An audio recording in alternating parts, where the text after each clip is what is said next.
కోడళ్ళ కొత్త కథల కోసం కోమలి టీవీని సబ్స్క్రైబ్ చేసుకోండి. నోటిఫికేషన్స్ కోసం బెల్ ఐకాన్పై క్లిక్ చేయండి. అది రామాపురం గ్రామం. సూర్యకాంతం అనే వృద్ధురాలు తన పాత పెంకుటింటి వాకిట్లో కూర్చొని వడియాలు ఆరబెడుతుంది. అప్పుడే పక్కింటి శాంతమ్మ అక్కడికొచ్చింది. ఏంటే కాంతం, ఎప్పుడు ఆ పాత చీర కట్టుకుని ఈ ఉడియలు అప్పడాలు పెట్టుకుంటూనే ఉంటావు? నీకేం తక్కువే? నీ ముగ్గురు కొడుకులు పట్నంలో కోట్లు సంపాదిస్తున్నారు. పెద్దడేమో రియల్ ఎస్టేటు, రెండేడేమో జ్యువెలరీ షాపులు, చిన్నోడు ఐటీ కంపెనీ, పెద్ద పెద్ద కార్లలో తిరుగుతున్నారు. నిన్ను మాత్రం ఈ పాడుబడిన ఇంట్లో వదిలేశారు. నీకు అసలు రోషం లేదు. రోషం ఎందుకే శాంతమ్మ? నా కడుపుని పుట్టిన పిల్లలు బాగుంటే జాలు నాకు. పట్నంలో వాళ్ళకి పెద్ద పెద్ద వ్యాపారాలున్నాయి. వాళ్ళ భార్యలు కోటీశ్వర్యుల నుండి వచ్చారు. నేను అక్కడికి వెళ్తే వాళ్ళకి నామోషి. అయినా ఈ పల్లెటూరు గాలి, ఈ పాతిళ్ళు నాకు అలవాటైపోయాయిలే. నీ పిచ్చి గాని 3 ఏళ్ళయింది వాళ్ళు నీ మొహం చూసి. అసలు వాళ్ళకి నువ్వంటే ప్రేమ ఉందా, లేక డబ్బు మొత్తులో కన్నతల్లిని మర్చిపోయారా?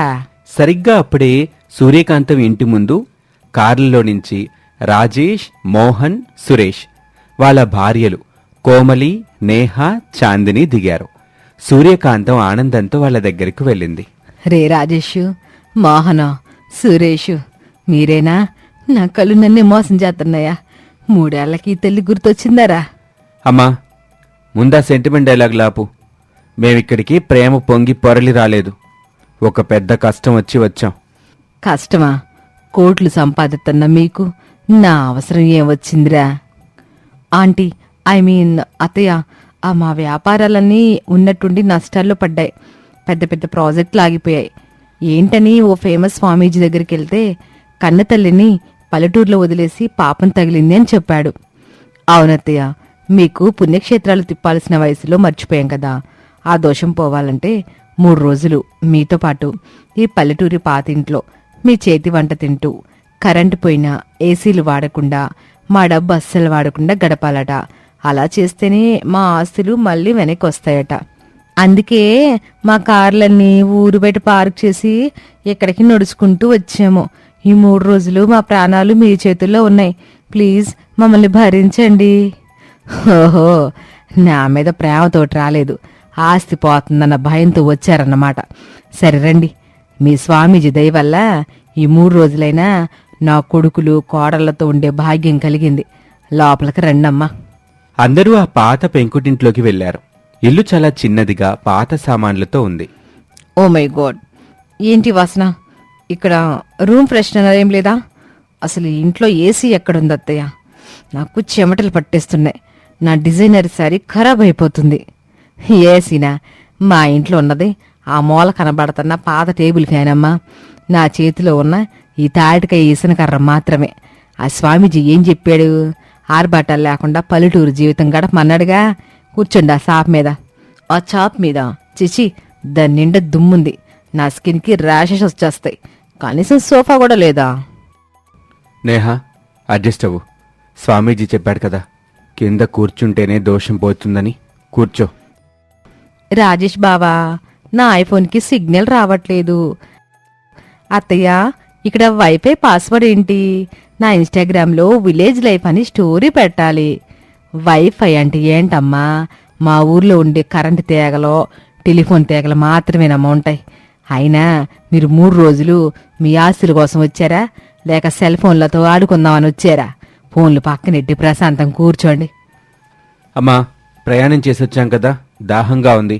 కనీసం బ్రాండెడ్ మినరల్ వాటర్ బాటిల్స్ అయినా ఉన్నాయా? బ్రాండెడ్ మినరల్ వాటరా? నా ఇంట్లో ఎక్కడేరా అవన్నీ? ఇదిగో ఈ మట్టి కొండలో చల్లటి ఓట నీళ్లున్నాయి. చిన్నప్పుడు మీరు స్కూల్ నుండి రాగానే ఇయ్యే కదరా తాగి పెరిగారు. ఇప్పుడు పట్నం వెళ్ళగానే గొంతు మారిపోయిందా? తాగితే ఈ కొండ నీళ్లు తాగండి, లేకపోతే మానుకోండి.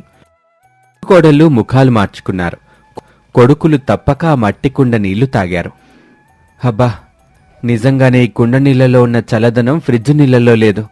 చాలా బాగుందమ్మా. సరే సరే అత్తయ్య, నాకు బాగా ఆకలిగా ఉంది. స్విగ్గీ, జొమాటో ఇక్కడ డెలివరీ ఇస్తాయా? కనీసం పిజ్జాని ఆర్డర్ చేసుకుంటాను. స్విగ్గీ రాదు, జొమాటో రాదు. మీ స్వామీజీ ఏం చెప్పాడు? నా చేతి వంట తినాలన్నాడుగా. ఏడేడిగా జొన్న రొట్టెలు, గోంగూర పచ్చడి, నాటుకోడి పులుసు చేశాను, తీసుకొస్తానుండండి. గోంగూర, నాటుకోడి, ఓ మై గాడ్, నా డైట్ ఏమైపోవాలి. నేను కేవలం అవకెడో, మల్టీగ్రెయిన్ బ్రెడ్ మాత్రమే తింటాను. ఈ కాప్స్ నేను తినలేను. కారుబులు లేవు, గేరుబులు లేవు. తినకపోతే పస్తులు పడుకోండి. రేపు ఉదయం దాకా ఇక్కడ పొయ్యి ఎలగదంతే. ఆకలి దెబ్బకు తట్టుకోలేక ముగ్గురు కోడళ్ళు అయిష్టంగానే జొన్న రొట్టెలు, గోంగూర పచ్చడి తిన్నారు.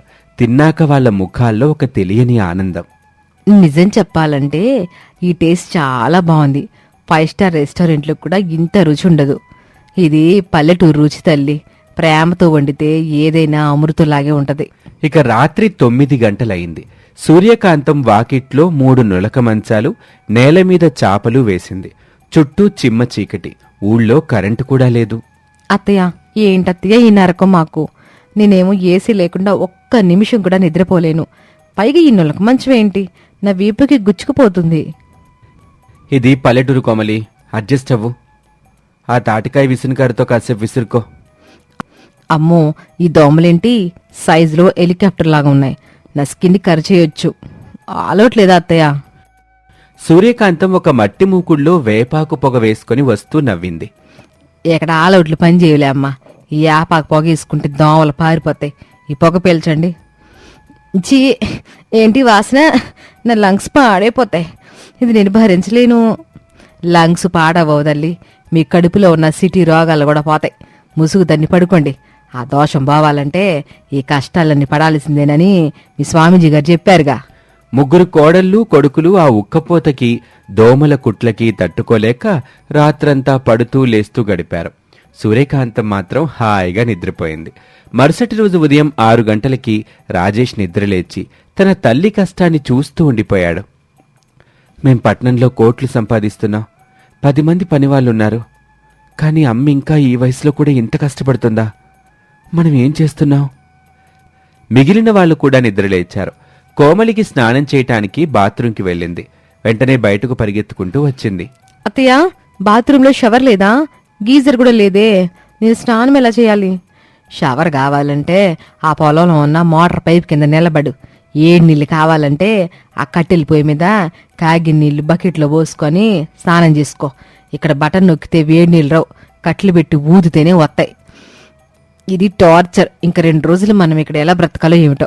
అలా 2 రోజులు వాళ్ళు ఏసీలు లేకుండా, సెల్ ఫోన్లు లేకుండా, జొమాటో, స్విగ్గీలు లేకుండా సూర్యకాంతం చేతి వంట తింటూ ఆమె పడే కష్టాన్ని దగ్గరుండి చూశారు. 3వ రోజు ఉదయం రానే వచ్చింది. వాళ్ల శిక్ష పూర్తి అయింది. ఏంటే కాంతం, కొడుకులు కోడళ్ళు మారిపోయినట్టున్నారు. నిన్న మీ పెద్ద కోళ్ళు ఆవు పేట కూడా తీస్తుంది. నిజంగా ఆశ్చర్యమేనే. ఆ స్వామీజీ దయ వల్ల వాళ్ళకి పల్లెటూరు కష్టమేంటో తెలిసొచ్చిందిలే శాంతమ్మ. ముగ్గురు కొడుకులు, కోడళ్ళు సూర్యకాంతం దగ్గరికొచ్చారు. వాళ్ళ ముఖాల్లో ఇప్పుడు ఆ సిటీ గర్వం లేదు, ఒక రకమైన పశ్చాత్తాపం కనిపిస్తుంది. అమ్మా, మమ్మల్ని క్షమించు. మేం పట్నం వెళ్ళి డబ్బు సంపాదించి పెద్ద పెద్ద కార్లు కొనుక్కొని అదే లోకం అనుకున్నాం. మమ్మల్ని పెంచి పెద్ద చేసిన నిన్ను, ఈ ఇంటిని పూర్తిగా మర్చిపోయాం. అవునమ్మా, రాత్రి ఆ నులక మంచం మీద పడుకుంటే నాకు చిన్నప్పటి రోజులు గుర్తొచ్చాయి. అప్పుడు ఏసీలు లేవు, కానీ నీ ఒళ్ళో పడుకుంటే ఎంత ప్రశాంతంగా నిద్రపోయేవాళ్ళం. ఆ ప్రశాంతత ఇప్పుడు ఎన్ని కోట్లున్నా దొరకట్లేదు. నిజం చెప్పాలంటే అమ్మా, మాకు ఆస్తులు నష్టం రాలేదు. ఏ స్వామీజీ మమ్మల్ని ఇక్కడికి రమ్మని చెప్పలేదు. ఏంట్రా, నిజంగా స్వామీజీ చెప్పలేదా? అవునత్తయ్య, మేము మా డబ్బు గర్వంలో పడిపోయి ఎప్పుడు టెన్షన్ పడుతూ ఉండేవాళ్ళం.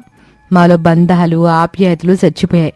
అప్పుడు రాజేష్ బాబు గారు అన్నారు, మనం ఎక్కడి నుండి వచ్చామో ఆ మూలాలకు వెళ్తేనే మనకి ప్రశాంతత దొరుకుతుంది అని. అందుకే ఆ స్వామీజీని అబద్ధం చెప్పి మమ్మల్ని ఇక్కడికి తీసుకొచ్చారు. కానీ ఈ 3 రోజుల్లో మాకు అర్థమైంది ఏంటంటే, నిజమైన ఆస్తి మాకు బ్యాంక్ బ్యాలెన్స్ కాదని, ఇక్కడ మమ్మల్ని కంటి రెప్పలా చూసుకుంటున్న మీ ప్రేమని. అవునత్తయ్య, డబ్బుందన్న పిచ్చిలో ఏదేదో మాట్లాడేశాను. నన్ను క్షమించండి. మీ చేతి జొన్న రొట్టెల ముందు నా పిజ్జాలు ఎందుకు పనికిరావు. అత్తయ్య, ఆ ఏసీల చల్లదనం కంటే మీరు వేసిన వేపాకు పొగలోనే నిజమైన ఆరోగ్యం ఉందని అర్థమైంది.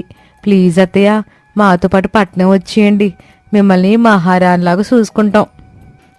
నాకు మహారాణి బాగోలొద్దులే తల్లి. నా కొడుకులు కోడల్లో నా ప్రేమను అర్థం చేసుకున్నారు. నా కుటుంబం మళ్ళీ కలిసింది. అదే నాకు 10,000 కోట్లతో సమానం. నేను పల్లెటూరు వదిలిపెట్టి రాలేనులే. మీరే పండగలకు వచ్చి ఓ 10 రోజులు నాతో గడపండి. నాకు అది చాలు. తప్పకుండా అమ్మా, ప్రతి పండక్కి మేమే నీ దగ్గరికి వస్తాం. ఈ పాత ఇల్లే మాకు 5 స్టార్ రిసార్ట్. పక్కింటి శాంతమ్మ కూడా ఆనందంతో చప్పట్లు కొట్టింది. డబ్బు కంటే మమకారం ఎంతో గొప్పది అని తెలుసుకున్న ఆ కుటుంబం మళ్ళీ సంతోషంగా కలిసిపోయారు. డబ్బు హోదా ఎంత ఉన్నా కన్నతల్లి ప్రేమకు, మనం పెరిగిన మూలాలకు ఏదీ సాటిరాదు. కృత్రిమమైన సుఖాల వెంట పడి పరిగెత్తే కన్నా కుటుంబంతో గడిపే సమయమే మనిషికి నిజమైన ప్రశాంతతని, సంతోషాన్ని ఇస్తుంది. ఇది వాల్టి కథ. మరొక ఆసక్తికర కథలో మళ్ళీ కలుద్దాం. అంతవరకు సెలవు. నమస్తే. సూర్యకాంతం చేతిలో ఒక పెద్ద సూట్ కేస్ పట్టుకుని డాన్స్ వేసుకుంటూ ఇంట్లోకొస్తుంది. రామారావు పేపర్ చదువుతూ ఉంటాడు. రాజేష్, మోహన్, చాందిని, కోమలి అందరూ ఆమెను ఆశ్చర్యంగా చూస్తూ ఉంటారు. యావండి, చూడండి, సాక్షాత్తు లక్ష్మీదేవి మన ఇంట్లోకి నడిసొచ్చింది. ఇందులో 5 లక్షల రూపాయలున్నాయి. 5 లక్షలా? ఏంటి కాంతం, ఎక్కడైనా బ్యాంక్కి కన్నం వేసావా ఏంటి? మనకు కిరాణా కొట్టైనా లేదు. ఈ డబ్బులెక్కడి? బ్యాంక్ కాదు, నా బ్రెయిన్ వాడాను. మన ఊర్లో ఒక పెద్ద సినిమా షూటింగ్ జరుగుతుంది కదా, వాళ్ళకే మన ఇల్లు బాగా నచ్చిందట. 4 రోజుల పాటు మన ఇల్లు అద్దెకిస్తే ఈ 5 లక్షలు అడ్వాన్స్గా ఇచ్చారు. మేనేజర్ డబ్బులు ఇచ్చి రేపు ఉదయం షూటింగ్ సామాన్లతో వస్తామని చెప్పాడు. మనం వెంటనే ఇల్లు ఖాళీ చెయ్యాలి. ఇల్లు ఖాళీ చేయాలా? మరి మనం ఎక్కడుంటామమ్మా? 5 స్టార్ హోటల్లో ఏసీ రూమ్ ఏమైనా బుక్ చేసావా? నాకు ఫ్రీ బ్రేక్ఫాస్ట్ కావాలి సుమా. ఏంటి హోటలా? 5 లక్షల్లో 2 లక్షల రూపాయలు హోటల్కే పోతాయి. నేను బతుకుండగా ఆ పని జరగదు. మనూరు పులిమేరలో ఆ కొండ కింద పాత భైరవ గుహ ఉంది కదా, మా తాతల కాలం నాటి గుహ అది. ఎండాకాలం అక్కడ ఫుల్ ఏసీలాగా చల్లగుంటది. 4 రోజులు మనం అక్కడే క్యాంపింగ్ చేస్తాం. ప్రకృతి ఒడిలో ఉచితంగా ఉండొచ్చు. ఏంటి, గుహలోనా? అమ్మో, ఆ గుహలో కరెంట్ ఉండదు. నా ల్యాప్టాప్కి ఛార్జింగ్ ఎట్లా? నా ఆఫీస్ మీటింగ్స్కి నేను అడవిలో చెట్ల మీద కూర్చొని అటెండ్ అవ్వాలా? నా మేనేజర్ నన్ను ఉద్యోగుల నుంచి పీకేస్తాడు. అమ్మా, నేను మనిషిని, అడవి పందిని కాదు.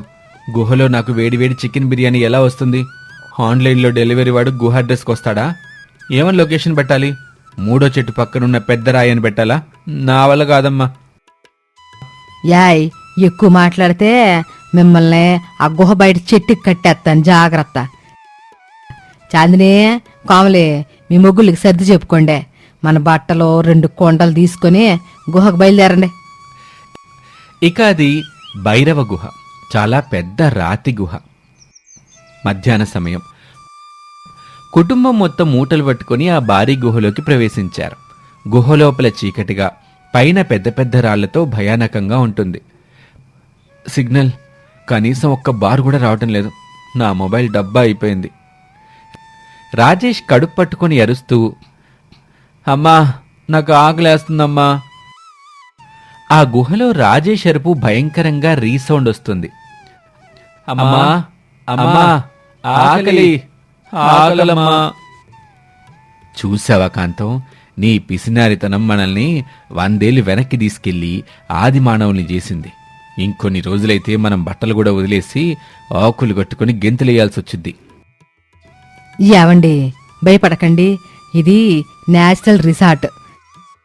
చాందిని, కాములే, మీ మామయ్య గారు రాజేష్ ఆకలి అంటున్నారు. నా కడుపులో కూడా కాస్త ఎలకలు బరిగెడుతున్నాయి. వెంటనే ఏదైనా వంట చేసియండి.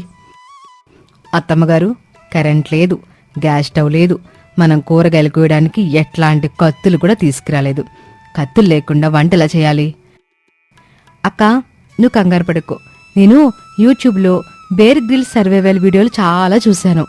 మనం కూడా రాతి యుగం టెక్నిక్స్ వాడదాం రండి. చాందిని, కోమలి గుహ బయట ఉన్న ఖాళీ స్థలంలో రాతి యుగం వంటగది సెటప్ చేస్తారు. కోమలి అడవిలో నుండి ఎండిన గడ్డిని తీసుకొస్తుంది. 2 గులకరాళ్లను తీసుకొని ఒకదానికొకటి గట్టిగా రాపిడి చేసి నిప్రవ్వల్ని సృష్టించి గడ్డిలో మంట రాజేస్తుంది. రాజేష్, మోహన్ ఆమె టాలెంట్ చూసి నోరెళ్లబెడతారు. వావ్, మా ఆవిడ నిప్పు పుట్టించింది చూసావానయ్య. నా భార్య వంటలక్క మాత్రమే కాదు, అడవి తల్లి కూడా. ఇక చాందిని వంట మొదలు పెడుతుంది.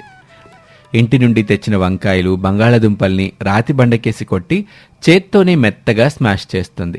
టమాటాలను చేత్తో పిసికి ఉప్పు కారం దట్టించి ఆ మిశ్రమాన్ని అరిటాకుల్లో వేసి పొట్లంలా కడుతుంది. ఆ పొట్లాలకు జిగట మట్టిని దట్టంగా పూస్తుంది. ఆ మట్టి ముద్దల్ని కోమలి రాజేసిన ఎర్రటి నిప్పుల మధ్యలో పెట్టి న్యాచురల్ బేకింగ్ చేస్తుంది. వావ్, అబ్బా చాందిని, ఈ పొగవాసనకి నా ప్రాణం లేచొస్తుంది. సిటీలో దొరికే తందూరి వంటలకి బాబులాగా ఉంది నీ రాతియుగం వంట. కత్తి లేకపోయినా నీ చేతులతో చేసిన వంట అమృతంలా ఉంది. సూర్యకాంతం గర్వంగా తన కోడలని చూసి మీసం తిప్పుకున్నట్లుగా ఫోజ్ పెడుతుంది. ఇక పక్కింటి శాంతమ్మకి సూర్యకాంతం 5 లక్షల రూపాయలతో రాత్రికి రాత్రే అదృశ్యమైపోవటం అనుమానంగా అనిపిస్తుంది. ఖచ్చితంగా ఆ సూర్యకాంతం ఆ పాత భైరవ గుహలోనే ఏదో పెద్ద గుప్తనిధి తవ్వుకుంటుంది. ఆ నిధిని తాను కూడా కొట్టేయాలని ఊహించుకొని వాళ్ళని పట్టుకోవటానికి ఒక కమాండోలాగా గుహ పైభాగానికి చేరుకుంటుంది. గుహ పైనున్న ఒక రంధ్రంలో నుంచి శాంతమ్మ తలదూర్చి లోపలికి చూస్తూ ఉంటుంది. సరిగ్గా అదే రంధ్రం కింద గుహలో చాందిని, కోమలి ఉదయం వంట కోసం రాజేసిన పొగ పైకి వెళ్తూ ఉంటుంది. ఆ దట్టమైన పొగ నేరుగా శాంతమ్మ ముఖానికి తగులుతుంది. ఏంటిది? నీది కోసం ఏవైనా యజ్ఞం చేస్తున్నారా? నాకు ఊపిరాడట్లేదు. అదే సమయంలో పొగకు భయపడిన గుహలోని గబ్బిలాలు గుంపుగా పైకెగురుకుంటూ వచ్చి ఆ రంధ్రంలో నుంచి బయటకొస్తాయి. అమ్మో, దెయ్యాలు, పిశాచాలు, నన్ను వదిలేయండి. శాంతమ్మ భయంతో బ్యాలెన్స్ తప్పి ఆ రంధ్రంలో నుంచి గుహలోపలికి జారిపోతుంది. నేరుగా వచ్చి రాజేష్ పడుకున్న చాప పక్కనున్న ఒక పెద్ద బురద గుంటలో ప్లాష్ మని పడుతుంది. ఆ పెద్ద శబ్దానికి, అరుపుకి రామారావు, సూర్యకాంతం కోడళ్ళు పరిగెత్తుకుంటూ వస్తారు. ఒళ్లంతా బురద పూసుకొని జుట్టు రేగిపోయి తలమీద గబ్బిలాలతో ఉన్న శాంతమ్మను చూసి అందరూ పగలబడి నవ్వుతారు. ఏంటి శాంతమ్మ, మా గుహలో వాస్తులెట్టాగున్నాయో టెస్ట్ చేయడానికి పైనుంచి ఊడిపడ్డావు ఏంటి? బురద స్నానం కూడా ఫ్రీగా దొరికిందిగా. నేను ఇది తగలయ్యా.